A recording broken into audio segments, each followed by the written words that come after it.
Para dar inicio de este conversatorio le damos la palabra a Alejandra Di Pierro, licenciada en Servicio Social por la Universidad Católica de Uruguay, egresada de la licenciatura en Sociología. Di Pierro es coordinadora del Programa de Cooperación Interamericano para la Prevención y Erradicación de la Explotación Sexual, Tráfico y Trata de Niños, Niñas y Adolescentes del INOEA. Buenos días a todos y a todas. Gracias, Delmi, por la presentación. Gracias a todas las personas que nos están acompañando y un agradecimiento especial también a Rosaria y a Belén, con quienes ya hemos compartido otros espacios y proyectos de trabajo valorando justamente la importancia de la interacción entre el IN y la academia. Así que es una alegría también compartir este espacio con ellas y que se hayan sumado a esta conmemoración del 95 aniversario. Voy a compartir mi pantalla.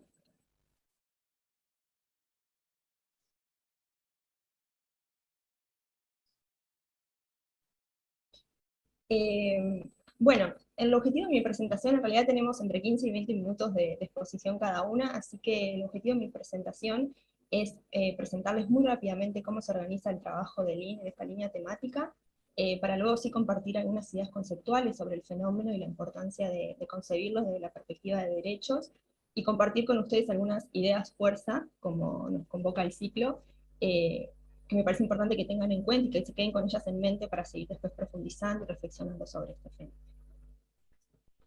Bueno, el IN cuenta con un programa interamericano contra la explotación sexual, tráfico y trata de niñas, niños y adolescentes desde el año 2007, que es renombrado así como aparece en la presentación en el año 2012.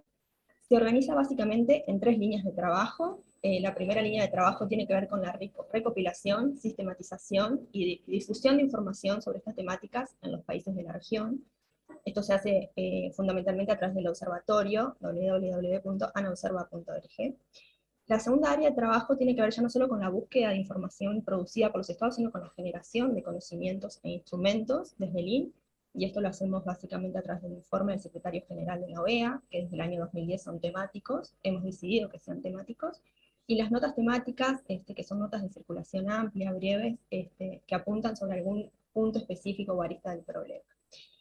Y el área de trabajo 3, que tiene que ver con la formación de recursos humanos y la asistencia técnica, que se da fundamentalmente a través del desarrollo de un curso semipresencial anual, y la asistencia técnica a los países o a las organizaciones, que en algunos casos es de forma permanente y en algunos casos es de forma específica. De forma permanente somos partes del CONAPES en Uruguay, del Comité Nacional contra la Explotación Sexual de Uruguay, y del GARA, que es un espacio regional que trabaja con las administraciones nacionales de turismo para la prevención de la explotación sexual en viajes y turismo. Obviamente todas estas áreas de trabajo se retroalimentan entre sí, la información que vamos recabando es fuente de información para nuestros propios informes, a su vez esto nos ayuda y nos contribuye a las asistencias técnicas y a la inversa. Y así que un poco lo quería señalar también porque todo este desarrollo de trabajo es lo que va generando los conocimientos, las reflexiones que vamos produciendo desde el IN y que son parte de lo que quería compartir hoy con todas y todos ustedes. Lo primero que quería plantear es la importancia de concebir el fenómeno de la explotación sexual de niñas, niños y adolescentes desde la perspectiva de derechos. Entendemos la explotación sexual como la utilización de niñas, niños y adolescentes en actividades sexuales a cambio de o con promesa de una retribución, que puede ser en metálico o en especie, al niño, niña o adolescente víctima, a la víctima y a una tercera persona o varias, o solo a tercera personas o varias. Y todo esto que señalo en negrita es porque me interesa destacar justamente cada uno de los componentes de esta definición, que son lo que hacen a la esencia del fenómeno de la explotación sexual. En primer lugar, que los niños son utilizados en actividades sexuales a cambio de una retribución. ¿Por qué es importante hablar de utilización y de explotación? Porque los vamos a reiterar a lo largo de mi presentación y de las compañeras también seguramente. Las niñas, los niños y adolescentes son víctimas de las situaciones de explotación. Entonces es importante dejar claro siempre su carácter de víctima y entender que son utilizados en esta situación, a cambio de una retribución o remuneración en metálico o en especie.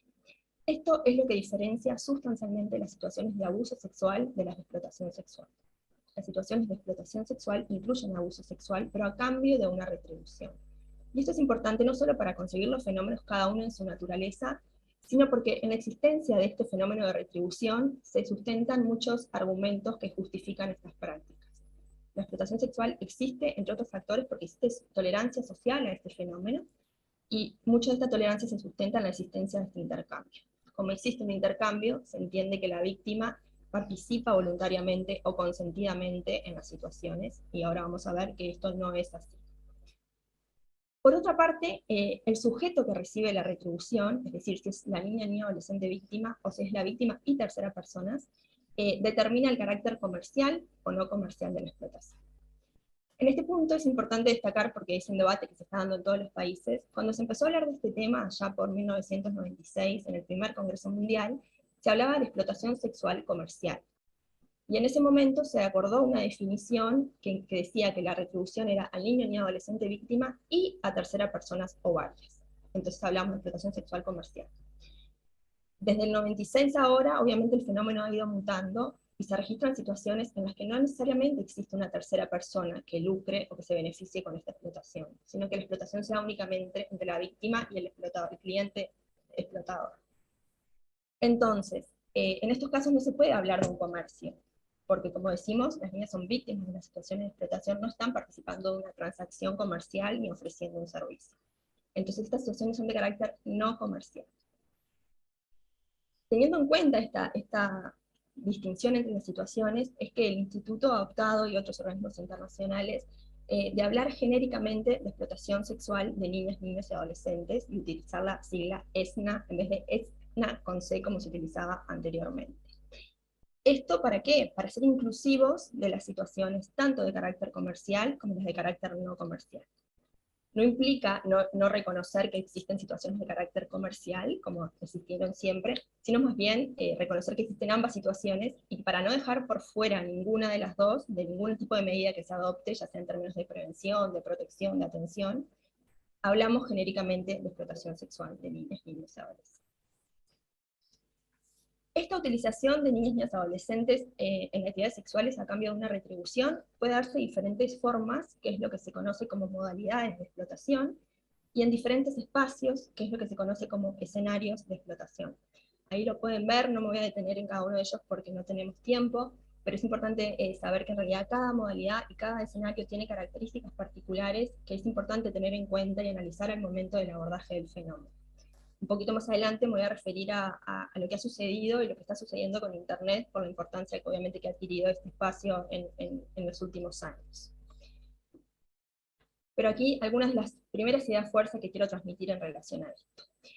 Independientemente de la modalidad que asuma la explotación, e independientemente del escenario en el que se produzca, las niñas, los niños y los adolescentes son siempre víctimas de las situaciones de explotación. Y esto es muy importante tenerlo en cuenta, también a nivel social como ciudadanos, no culpabilizar a las víctimas, sino entender su calidad de víctimas y que los responsables son los adultos. En este sentido también es inadmisible presumir y aceptar un consentimiento válido, tanto jurídicamente como debería ser también socialmente, y a eso volvemos al punto siguiente y lo que mencionaba hoy. Es necesario desnaturalizar el fenómeno, romper con la tolerancia social que existe en relación a él. Como existe una retribución, las propias víctimas no se sienten tal, se sienten parte, sienten que han aceptado esa situación. Los explotadores utilizan ese argumento también para justificar un aparente consentimiento o una aparente voluntariedad. Y también el entorno social, que pone la mirada sobre la víctima, culpabilizando a la víctima y responsabilizándose de la situación, sostienen argumentos como, bueno, ella recibió esto por algo, le sirve, lo quería así. Sobre todo cuando hablamos de adolescentes mujeres. Porque cuando hablamos de niños, como que el rechazo social está más dado, es más inmediato, pero cuando empezamos a hablar de adolescentes, la mirada se ubica en ellas y con una mirada culpabilizadora. Vinculado a lo anterior, es sumamente importante visualizar el rol de los explotadores, porque las situaciones de explotación sexual existen, porque existen niñas, niños y adolescentes en condición de vulnerabilidad, pero sobre todo porque existen adultos dispuestos a pagar por mantener actividades de carácter sexual con niños, niñas, adolescentes, y dispuestos a lucrar con esta explotación. Entonces es importantísimo no perder de vista el rol determinante que tienen los explotadores en los circuitos de explotación, porque si no también corremos el riesgo de nuevamente focalizarnos solo en la víctima, culpabilizar y cargar toda la carga de la situación en ellas, olvidando el rol de los explotadores, que es determinante. Para lograr todo esto, y como parte de este objetivo, es sumamente importante realizar un uso adecuado del lenguaje y de la terminología cuando nos referimos a estos fenómenos. Porque las palabras importan, las palabras connotan sentido, cómo nos referimos a los fenómenos da cuenta de cómo los entendemos y cómo nos posicionamos entre ellos. Entonces es muy importante utilizar términos que den cuenta de la naturaleza real del fenómeno, que destaquen que los niños, niñas y adolescentes son víctimas, que los adultos son los responsables, sobre todo desde una perspectiva de derechos, como les decía. Y en este sentido, vuelvo al anterior un segundo, ustedes ahí podrán ver que no hablamos de prostitución infantil, sino que hablamos de explotación a través de la prostitución o la utilización para la prostitución, sobre todo porque en los países en los que el trabajo sexual o la prostitución de personas mayores de edad existe, se puede crear la falsa idea de que esta es una práctica también legal o habilitada con niños, niñas y adolescentes, cuando no es así. Ya decíamos que los niños no ofrecen un servicio ni participan en una transacción comercial en igualdad de condiciones. Lo mismo con la explotación o la utilización a través de la pornografía. Los niños no participan de pornografía infantil. Los contenidos que resultan de estas prácticas no son pornografía infantil ni pornografía de niños, niñas o adolescentes, sino que esos contenidos no hacen más que retratar situaciones de abuso sexual infantil. Por eso es que hablamos mejor de explotación o utilización en la pornografía, para poner el énfasis justamente en la utilización de los niños en estas prácticas, y no tanto en el material en sí mismo. Y si hablamos del material, hablamos de material con contenido de abuso sexual infantil, dejando claro nuevamente la naturaleza del fenómeno y el rol que ocupa cada uno de los actores en él. Quería compartir también rápidamente algunas cuestiones relativas a Internet y a la explotación sexual en Internet y las tecnologías de la información, obviamente por la importancia que ha adquirido este escenario en los últimos 2 años de pandemia, en el que todos los aspectos de la vida han transitado fundamentalmente en este espacio, y también ha tenido injerencia en las situaciones de explotación sexual. Obviamente las medidas de restricción de circulación, de confinamiento que se impusieron en todos los países a raíz de la pandemia, generaron que aquellas modalidades y escenarios que implican como un traslado se viera disminuido el número de casos. Sin embargo, ese tipo de explotación se trasladó para las tecnologías de la información. Entonces me parece importante también compartir con ustedes algunas reflexiones en torno a esto, y también algunas ideas de fuerzas de qué es lo que nos corresponde hacer a los adultos en este escenario.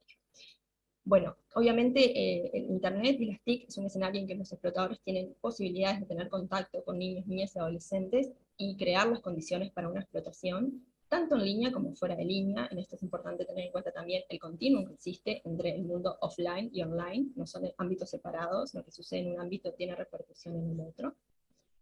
Obviamente que Internet y otros avances tecnológicos como los celulares, las computadoras, las tablets, las capacidades de almacenamiento, las herramientas de transmisión de información en vivo o de mensajería instantánea, se han convertido en canales que facilitan todas las conductas relativas al delito de utilización de niños en pornografía, es decir, la producción de materiales, la divulgación de materiales, la venta, el consumo, incluido el live streaming de abuso sexual infantil. Y esto es una práctica que lamentablemente se ha visto incrementado en el contexto de pandemia. Son situaciones de abuso sexual que están ocurriendo fuera de línea, pero que a la vez son grabadas y transmitidas en vivo como una especie de espectáculo, y que además ese contenido queda grabado y es utilizado posteriormente como material de contenido de abuso sexual infantil. Y también en este ámbito suceden otro tipo de delitos o conductas de riesgo que, si bien no son a priori situaciones de explotación sexual, pueden derivar en situaciones de explotación sexual, como son el grooming en línea, sextortion o el sexting. Algunos datos de lo que ha pasado en este tiempo en relación a esto: un informe de Interpol del año 2020 señala que se registró un incremento de los reportes sobre contenidos ilegales y ofensivos en Internet, y en particular sobre materiales de explotación o abuso sexual infantil, por parte del público en general. Esto tiene 3 lecturas posibles o 3 elementos a tener en cuenta. Por un lado, que haya un aumento de denuncias por parte del público tiene sentido si consideramos que hubo más gente conectada durante más tiempo. Entonces existen más chances de que esas personas se crucen en su navegación con materiales ofensivos o ilegales en Internet. Pero también es importante valorar que si existen estas denuncias, estos reportes, es porque se ha logrado ya cierto nivel de sensibilización respecto a qué hacer cuando nos encontramos con este tipo de situaciones. Y la otra lectura, que es la contraria, que tiene que ver con que si bien aumentaron las denuncias por parte del público en general, se redujeron las denuncias por parte de las propias plataformas de servicios de Internet y de los propios sistemas de protección, policía especializada, por ejemplo. porque bueno, ellos también, al igual que todos nosotros, cada uno en su ámbito de trabajo, vieron un poco limitadas y reducidas sus posibilidades de trabajo. Al trabajar en régimen de home office, perdieron las capacidades técnicas que tienen en las computadoras especializadas en sus oficinas y demás, entonces su capacidad de respuesta fue menos. Según datos de Internet Watch Foundation, que tiene un informe anual del 2020 y uno del 2021, en el 2020 fueron analizadas, ahí tienen 299.619 reportes, de los cuales un 51% tenían contenidos vinculados a abuso y explotación sexual, y en 2021 fueron analizados 361.000 reportes, de los cuales el 70% tenía este tipo de contenidos. Entonces, ahí evidenciamos que hay un incremento, obviamente, en la cantidad de reportes que efectivamente dan cuenta, que luego del análisis de los analistas, de los investigadores que trabajan en eso, se confirma que tienen algún tipo de contenido vinculado a abuso o explotación sexual, que pueden ser materiales directamente, pueden ser links hacia otros espacios, pueden ser publicidad. Y acá el análisis es en webs, en páginas web o en grupos cerrados, como le denominan ellos, pero lo que está claro es que hubo un incremento en este tipo de imágenes circulando en la web. Otros datos en relación a esto, este es el informe del 2021 de Internet Watch Foundation, que en el 97% de estos contenidos en el que se confirmó que había contenido de abuso o explotación sexual infantil, en el 97% las víctimas eran de sexo femenino, el 1% las víctimas eran de sexo masculino y el 2% eran de ambos sexos. Esto deja en evidencia, obviamente, la importancia y la incidencia de las variables sexo y género en las situaciones de explotación sexual, en todos los escenarios y en todas las modalidades, pero en este caso en particular, que es muy evidente, la mayor cantidad de víctimas son niñas y adolescentes mujeres, lo cual no implica reconocer que existen víctimas varones y que creo es un debe de los estados agudizar la mirada para identificar a estas víctimas y también ofrecer una protección. Cabe preguntarse si es que no llegan al sistema porque no existen respuestas para ellos, o el sistema no es capaz de identificar estas situaciones. Ahí yo creo que hay un debe en los estados. Pero está claro que es un fenómeno atravesado por la dimensión de género, y por lo tanto también la respuesta tiene que considerar esta perspectiva. En cuanto a la edad de las víctimas, el 68% tienen entre 11 y 13 años, seguido de un 23% de 7 a 10 años. Y esto es importante tener en cuenta también porque son preadolescentes o niñas. Por lo menos en este escenario y en esta modalidad de explotación, la mayor cantidad de víctimas son niñas, no adolescentes como puede presumirse en otros escenarios. Y algo que tiene que ver con esto justamente también, y que es muy importante, es que de las páginas web identificadas, el 71% contenía imágenes autogeneradas. Esto es, imágenes que las propias niñas se toman. Los analistas señalan que en algunas de esas imágenes sí queda en evidencia que están siendo víctimas de grooming o de otro tipo de indicaciones que dan cuenta cómo posicionarse, qué hacer, pero en otras no. El punto es que son niñas menores de 13 años tomándose imágenes con contenido de abuso sexual. Entonces es un elemento a considerar para la preparación, la importancia de la inclusión de la educación sexual desde edades tempranas, sin reconocer siempre la calidad de sujeto de derechos de las niñas y los niños adolescentes, pero poder saber qué está pasando con esta situación que, como les digo, está afectando a preadolescentes. Porque esto también pasa que antes de tener los datos se presuponía que la mayor cantidad de víctimas eran adolescentes por la práctica común de sexting entre adolescentes, que es la práctica de compartir contenidos de carácter sexual autogenerado, y que no es un delito, pero sí es una práctica de riesgo. Pero estos datos demuestran que no son los adolescentes, sino son niñas quienes están involucradas en este tipo de situaciones de explotación. Entonces, algunas ideas fuerzas también en relación a esto y que nos puedan aportar a todos como ciudadanos y ciudadanos, más allá de los roles profesionales e institucionales que cada uno tengamos, es que pese a la apropiación diferencial de la tecnología, los adultos seguimos siendo los garantes de los derechos y tenemos que proteger a los niños también en línea. El desconocimiento de Internet o de las aplicaciones no nos exime de nuestra responsabilidad de protección. Entonces, por ello es muy importante promover un diálogo intergeneracional, reconociendo a los niños como sujetos de derecho y, a partir de su conocimiento, poder crear un espacio protector y que tengan una experiencia promotora de derechos en este ámbito. Conversar con los niños sobre los riesgos a los que se ven expuestos desde edades tempranas. Esto un poco teniendo en cuenta lo que señalábamos recién, si la mayor cantidad de víctimas son menores de 13 años y el 70% son imágenes autogeneradas, todavía está faltando un trabajo de sensibilización sobre los riesgos, sobre las conductas de riesgo que se están produciendo en Internet. También alentar a los niños a comunicar sobre cualquier persona o contenido que les resulte incómodo o ofensivo, y para eso es muy importante generar confianza y no juzgar sobre todo. Como decía hoy al principio, muchas de estas situaciones se dan porque existe tolerancia social y porque existe una mirada culpabilizadora sobre las víctimas, y en este caso no es la excepción. Muchas víctimas no quieren decir la situación que están atravesando, porque como muchas de estas situaciones empiezan por una conducta de riesgo que ellas asumieron, por ejemplo, compartir una imagen autogenerada con contenido erótico sexual, se sienten culpables de las situaciones en las que están. Entonces es importante poner siempre la mirada en el carácter de víctimas, que no son culpables, generar confianza y no juzgar, para que ellos puedan pedir ayuda y efectivamente ofrecer una medida protectora.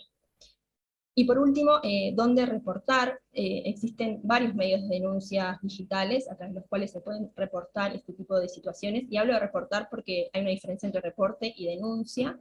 En este caso, solamente un ciudadano avisa que está este contenido que estima ofensivo, y bueno, después la página, la línea de reporte o de denuncia analiza y canaliza lo que corresponde. Ahí le pongo dos ejemplos, en Hope y la línea Missing Kids del Centro Nacional para Niños Explotados de Estados Unidos. En Hope es una institución que en realidad nuclea las distintas líneas de denuncia o de reporte que existen en el mundo. No todos los países tienen una línea de denuncia en este sentido, pero sí se puede igualmente hacer una denuncia en cualquier línea, porque obviamente, como estamos hablando de Internet, es un delito transnacional, y lo que yo estoy viendo acá puede haber sido originado o producido en otro país. Entonces, cualquier persona puede denunciar en cualquier línea de denuncia, y después la línea se va a encargar de derivarla a la policía donde corresponda de cada país, en función de las investigaciones que haga.